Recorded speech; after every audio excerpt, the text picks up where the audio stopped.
What is going on, people? I've got to calibrate this machine. I mean, I don't have to calibrate it. Maybe I don't have to calibrate it, but we need to check the calibration. I got a 63 Rockwell testing hard block here. Let me see the font up there in the upper left-hand corner, and this is what I've been using. I don't know if you'll be able to see all the divots in it. Yeah, that's how often I check it. Check it a lot. And believe it, man, like temperature, get in here. Courtney likes to sleep with it around 60 degrees in the bedroom. I kind of do too. I just like to blame everything on Courtney, right? But when it comes down to the testing, man, everything needs to be at 70. You know, the metal needs to be at a constant 70. The testing block needs to be at a constant 70. Everything kind of needs to be at a constant 70.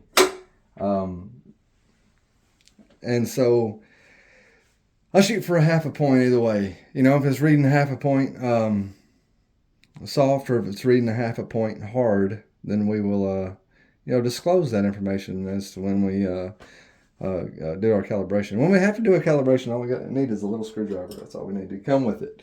So the manual said, don't be afraid to use it. That's why we put it in the box. And the screws are up here, and you make little tiny adjustments until you get the number that you're looking for. And the number we're looking for today is 63. And that is like, let's get you closer. I know, and I want to say I understand all the skepticism. But if you guys think I'm playing with this machine to give you wrong numbers on knobs and to make something look better or worse than what it really is, you're on the wrong channel. Just find the other channel that does it. None of these people pay me shit. You know what I mean? Like, nobody pays me anything. This machine is to test the knives that I make, whether you buy one or not. Whether it sells or not, doesn't matter to me. If I make a knife, I want to know where it's at.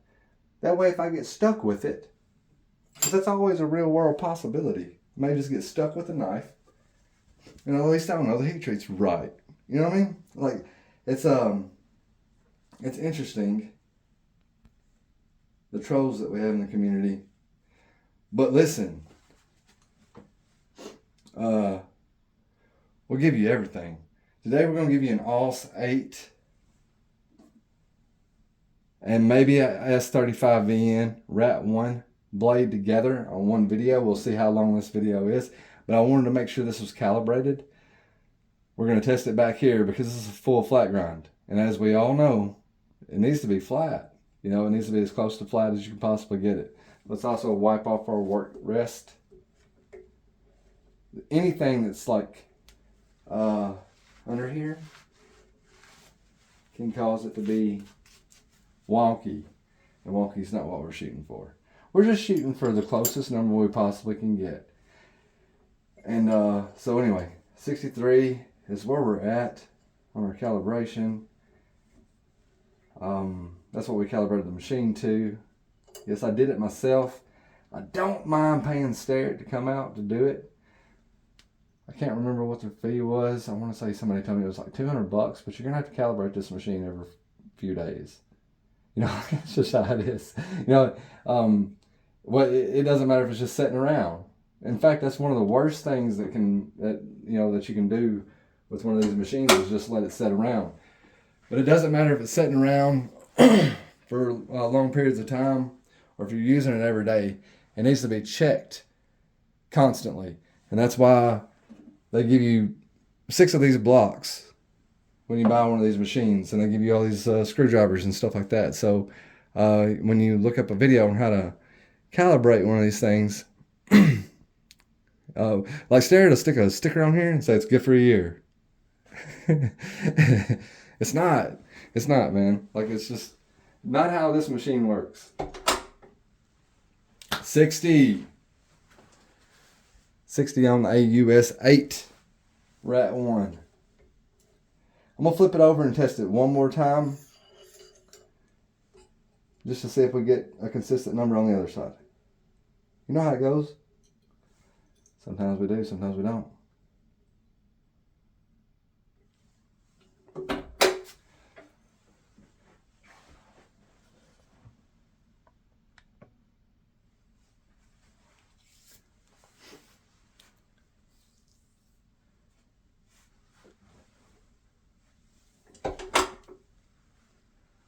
I said 61.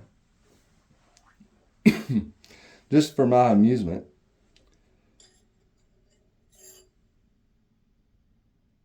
I'm going to poke it on the south side of the pivot too. Right underneath it. Really, it's not right underneath it. It doesn't really matter, I don't guess, does it? Hey, let's go further up. Let's test it closer to the blade. We'll test it right up underneath the word Taiwan. That way when I put the knife back together, my skeptics, my fanboys, man, you know what? I'm just honored to have them.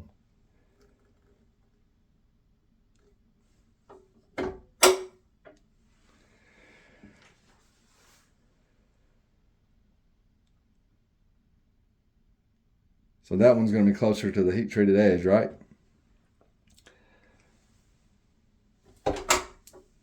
$61. Jesus Christ. Ontario and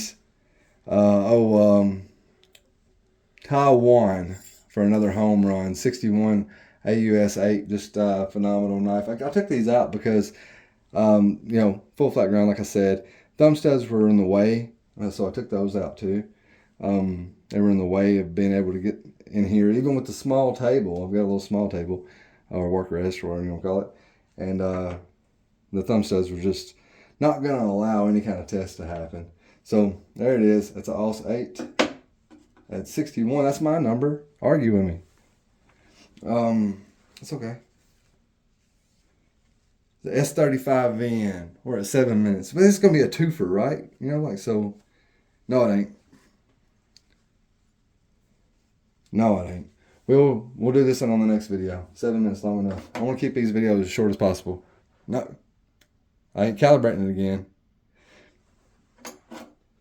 Yeah, you have to deal with it. No. Indecisive Billy. We'll go ahead and test it.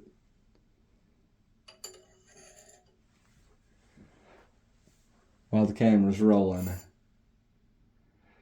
I can't do that every time I do, I start the video though. I test too many knives in one day. Whenever I do this, I'm doing enough knives for the week. And one calibration should definitely withstand that.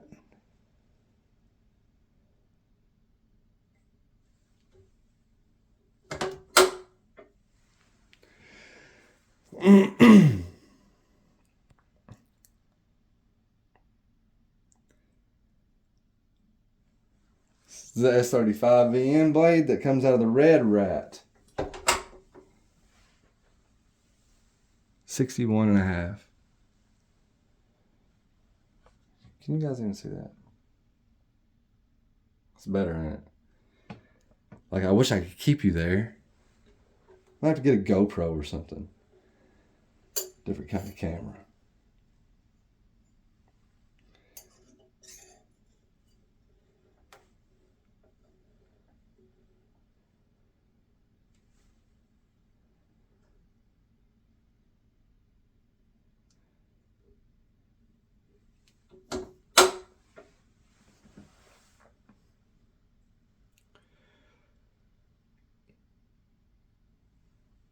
What we're waiting on, you can't really see it today, the way I got it set up. There's a handle over here on the side that moves slowly forward. You got to wait for it to completely stop. Sometimes it gets really slow. So you don't want to interrupt that while it's doing this thing. And this is going to be 61 on the dot. So 61 on the dot. It was a 61.5. And let's do one. Well, we can't do one right beside Taiwan because Taiwan doesn't say that on this blade. Not in the same spot. Its country of origin is actually in the print up underneath the brand. So we'll just do it right over here. It's right beside the M on Model 1.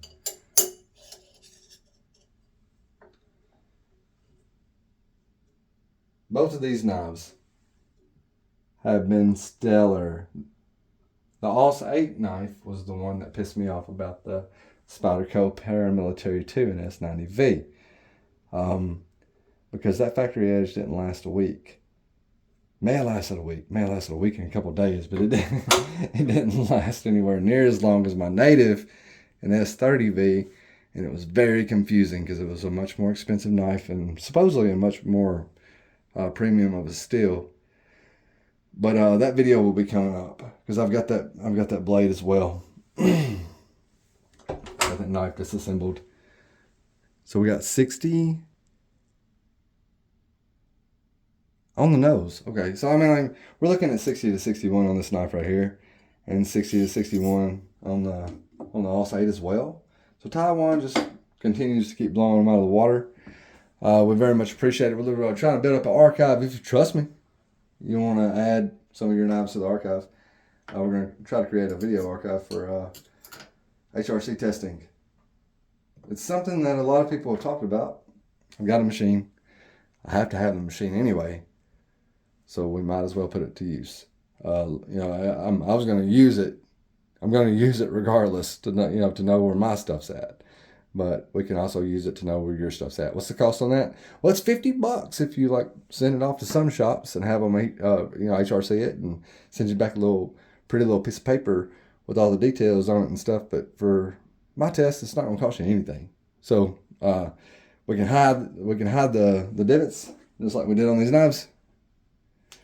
Or if they're users and you don't care and it's got a nice flat somewhere on the blade, you don't have to disassemble them before you send them to me.